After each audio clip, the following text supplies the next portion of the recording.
not sure what episode this is. I'm gonna have to go back and check that myself. But episode 2 Slices. Episode 2 Slices. I like it. Of Sip and Share with Cecelia Van Alstine. I got it right, and I said it right. One of my favorite eateries in Manistee. Thank you. Well, mine too. Because it should, as it should be. And cheers. Cheers. Thank you so much for doing Thank you. this. Thank you for making those cookies, and I do have to take a couple home. Nope. Okay, well, that hurt my feelings.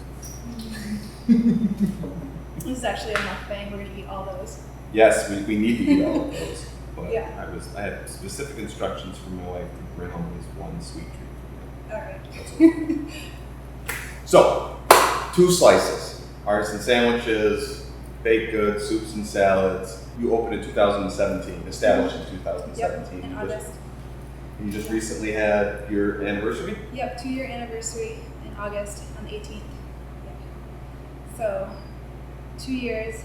It's been crazy. It's gone fast. And it's a lot of hard work. It is. You spend a million hours here, I'm sure. Mm-hmm. And you do it all. Yeah. Turn the key in the morning, turn the key at night. Yeah.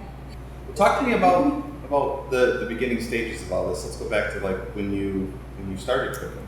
How did you get interested in being the chef that you are? Yeah, I don't really have like a when I started cooking type of story. It's just that my family has always cooked a lot, and like my mom and my grandparents have been kind of fearless with new things, so I guess I got that from them. So it just kind of went from there. Like, I enjoy creative things, and cooking is creative, baking is creative. And, yeah. So. Right. I would agree with that. It's very creative. Your baking is phenomenal. I love your baked goods. Your cooking, the sandwiches you make. I haven't had a bad meal here yet. So I think it's really remarkable that you kind of encapsulate all of the things culinary. Yeah, I guess like a lot of it is just like having the confidence to try something. So when you make a new dish, a new sandwich, you're trying that out here with your staff first before you. My boyfriend and I have constantly are coming up with new things. Obviously, like, we're here all day, so we're eating the food here, and so you don't want to just eat off the menu. So it's like, okay, what can we come up with for ourselves? And then it ends up being, yeah, we should serve that to other people too, because it ends up being good. So. Like you and I were talking a little while ago about how my diet's changed, and Betsy's diet's changed a little bit. We're much more plant-based now. You make a sandwich with cauliflower called the not barbecue chicken sandwich. Nada wing. Nada. Yeah, because we have a wing sandwich with chicken. Yeah. So the nada wing is the vegetarian version. I love it. Yeah.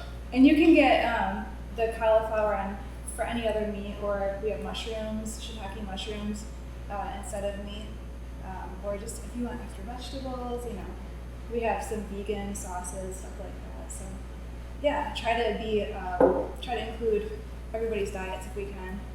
Yeah, and I think that's great because nobody else is really doing that in Manistee. I mean, you have a portion of your menu that's kind of dedicated to that. Yeah, we do have a lot of people who are vegetarian or vegan who come in, so it's nice. I like meat, I like dairy, but I like all kinds of stuff, so why not? Exactly. Yeah, and a lot of people who get those dishes they're omnivores too, so it's not like they're on a specific diet where they have to have them. So talk to me about like your ingredients. I'm always seeing you posting stuff about like the freshest ingredients and all that. Yeah. And that really shows in the quality of the food you're making for sure. But you can definitely speak to that better than I can. Yeah, I mean, if you start with good ingredients, the food is more likely, the final product is going to be better. So I like to use as much local and like humanely raised animal products and stuff like that. So right now it's awesome because we have a ton of local things that we can get from like Little Red Organics. Like their produce is amazing, and then even in town, like Miller's Produce has a lot of produce, obviously. But I mean, there's so much local stuff, and when you know something is coming straight to you, you know, just a few days after it's picked or like the next day, you can tell the difference. You really can. Oh. So that's why I like to use those types of ingredients. Yeah. I really love that you do that here. Yeah. Because my mouth starts to water when I think of some of the food that you put on. I haven't had everything in there, but when I had that, it's phenomenal. I'm super impressed with what you're doing down here. Thanks. You're welcome. Could you tell me a little bit about like your inspiration for Two Slices? Like when did you decide this? I'm going to do it. I'm going to buy a building, and I'm going to develop a restaurant. Yeah. Okay. So I really wanted to do something. I wanted to be my own boss, first of all. I do that. I mean, because there's an illusion of flexibility, and it's fun. It's really fulfilling to be able to do creative things and basically just be the one who's getting the credit for it. And so I wanted to do that, and for a while I was kind of looking around town. My family's in Manistee, so I wanted to stay here. So we were kind of looking around town, seeing what there was, and then when we found this building, it was just like, okay, I need to make the plan, I need to move fast type of thing. Kind of had an idea what we wanted to do, but going back to like the ingredients, it's something that I've always enjoyed. So I wanted to make sure that we were trying to use like good ingredients, local food, and sandwiches are pretty accessible as far as like creating a menu. And I like baking, so I can make the bread. So I mean, it kind of fell together, but like not really, because it was literal months of planning. But I wouldn't say that there was really one point of inspiration for it. Sure. It was just trying to like stream of consciousness, and then what you take from that to build something cohesive, which was basically the menu that we started with. The name was really not something that was a starting point. That was very difficult to come up with. We developed everything else and said, okay, now this is what we're going to do. This is the vision. The name was an act of desperation. I like the name though, so I'm okay with it. But it was really just thinking, okay, this name, no, and just the point of, oh, there's no good name. How has it evolved over the last 2 years? How has it evolved? I do see you doing a lot of things. Yes. Okay, so you're here, you're making the restaurant. You know, you're putting all your effort here, but then you're also stepping away. Yeah. You're going to You're the doing farmers catering, market. so. You're doing the catering. And how is the catering looking for you? Because I see you doing everything. I see you doing cookies and desserts. Yeah. Making, if it's a wedding, I see you doing the cake and doing the whole menu for the wedding. So I feel like you could do it all in terms of catering. Yeah, and we kind of started out doing some catering and special orders like that. And as we kind of collected the experience and the equipment to be able to fulfill more of those orders, we've been able to do more and more and more. And so now we're kind of at the point where, we can do a lot more than 2 years ago. Yeah. So, just with the experience of knowing how to build a menu for someone for their event, or like how to know exactly what quantities I need, it's just, I guess the evolution has been more of learning things and like just experience rather than actually changing, I guess. But maybe next summer we'll see what happens. Back when we get into busy season starting again, you never know. It's going to be a whole nother 6 months or whatever till the busy season restarts. So that's a lot of time to change too. I always say that in my head. So we're coming into a slower season. And we have to get through this and we get to the busy season. Yeah. But being the type of person that I am, why does it have to slow down? Yeah. You know what I mean? Like, yeah. There's plenty of people that live in the area. We should be able to have a really, a good business going through even the winter. Yeah. So that kind of frustrates me a little bit when we talk about trying to survive. And smaller businesses do tend to struggle a little bit going into the slower season, which is unfortunate. So we need to try to figure out a way to pull people in. Now, one thing that I find really fascinating is that you decided, now I'm sure it had something to do with finances, and you can touch on that if you want or not, but to open up you found this building in Maxwell Town, in Manistee, or as the kids like to call it, the Salt District. Who are the kids? Yeah, they're a lot younger than me.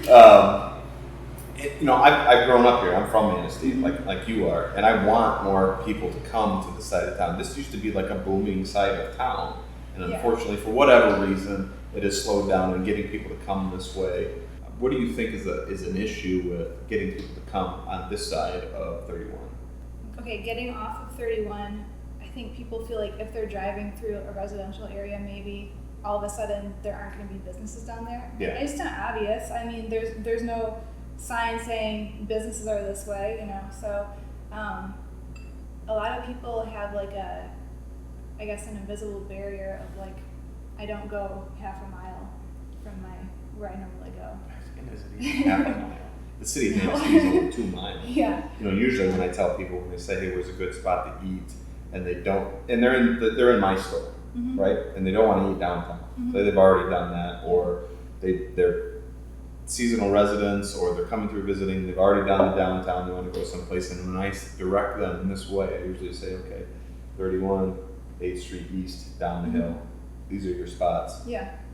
It does look like you're walking into a neighborhood, but there's all kinds of businesses down there, and they really do a great job. You guys do a remarkable job. And it's really easy to get here. It's 2 turns off the highway. So, yeah. Yeah. Well, that rant's over with, but I do try to promote all of Manistee, and I really think that this side of town needs some love. Can I have one of these? Yeah, you can. Okay, thank you. Jeez. Okay. These are good. Thank you. Wow. Yeah. Has this been everything you've expected it to be? Not at all. Yeah. No. What are the things that you thought were going to happen that didn't, or maybe you worried would happen and did? Okay, well, I mean, I didn't think it'd be really easy, but I kind of did. That, like, I have a plan. This plan, everything's going to go just how I expect it. That does not happen. It's like, you're going to expect bad things to happen, I shouldn't say bad things, but challenges. And it's like, no, double that, triple that. That's how many challenges you're going to have. So, I'm happy with this restaurant. I'm happy with this business, but it's very fulfilling. So, it's worth it, I'm sure you feel the same way about your business. 100%. Yeah. Yeah. When Betsy and I were thinking about doing this, the first thing I said was, I'm going to work just as much as I'm working now. Yeah. It's not that big of a deal. I'll be able to hire all kinds of staff, I'll do my thing, and come home. I'll be home on the weekends. No. Yeah, I'll just manage people. No. The first year, 100 hours a week, never took a day off. Yeah. So, these are amazing. But yeah, I get it. But your hard work shows. Yeah. It really does. I can see the love in everything that you put out. I can see the hard work in everything you put out. It's really amazing. And I'm really happy for you. And I want nothing but the best for you. Thank you. This is fantastic. Next up is a liquor license. Wouldn't this be awesome? Have a cookie and a cold beer. Is there anything you want to tell the people before we wrap it up? Not that I can think of, but I'll say thank you to my customers. We have people who come in every week after week, and I really appreciate it. It's been awesome getting to know people, knowing people's names and stuff like that. It's just, it's a good feeling to know that people appreciate your hard work. So, And I think thank they you. really do. So you folks need to come from 31, turn east on 8th Street, go down to the bottom of the hill, turn on the Kosciuszko, and come down to 2 Slices. Have yourself an amazing artisanal sandwich, maybe a chocolate chip cookie. Can't have a beer, but we're going to have one tonight. Cheers. Thanks.